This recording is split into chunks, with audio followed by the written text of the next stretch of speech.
간첩법 개정해야 합니다.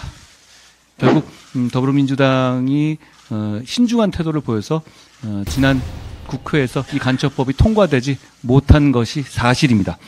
위원 회의를 시작하겠습니다.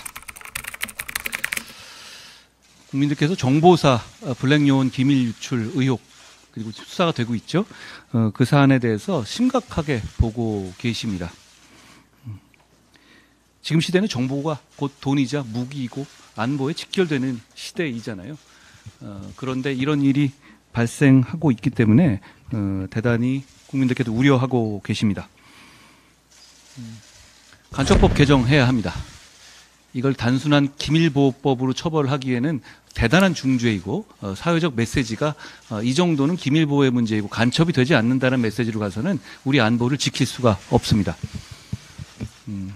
더불어민주당이 간첩법 개정에 대해서 찬성했냐 반대했냐 자기들은 반대는 아니었다 이런 얘기를 계속 하시는데요. 결국 더불어민주당이 신중한 태도를 보여서 지난 국회에서 이 간첩법이 통과되지 못한 것이 사실입니다.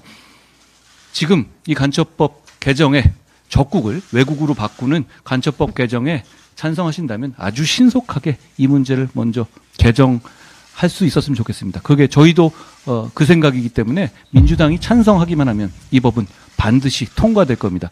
지금 하는 법안 올리는 행태들을 보면 이거 며칠이면 되지 않겠어요? 여기에 대해서 토론은 충분히 돼 있고요.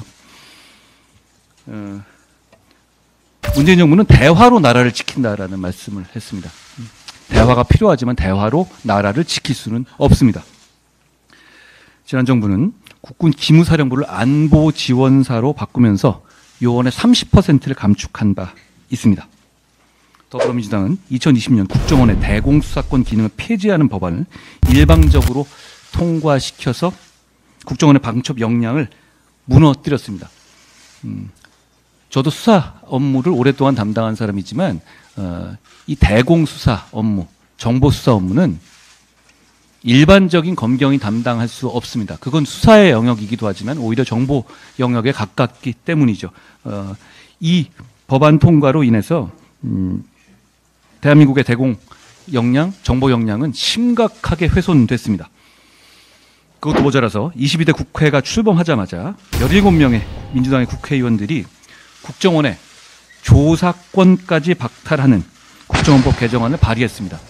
국민 여러분께서 잘 알고 계시지만 수사권은 이미 더불어민주당에 의해서 폐지됐습니다. 이미 수사권은 없습니다.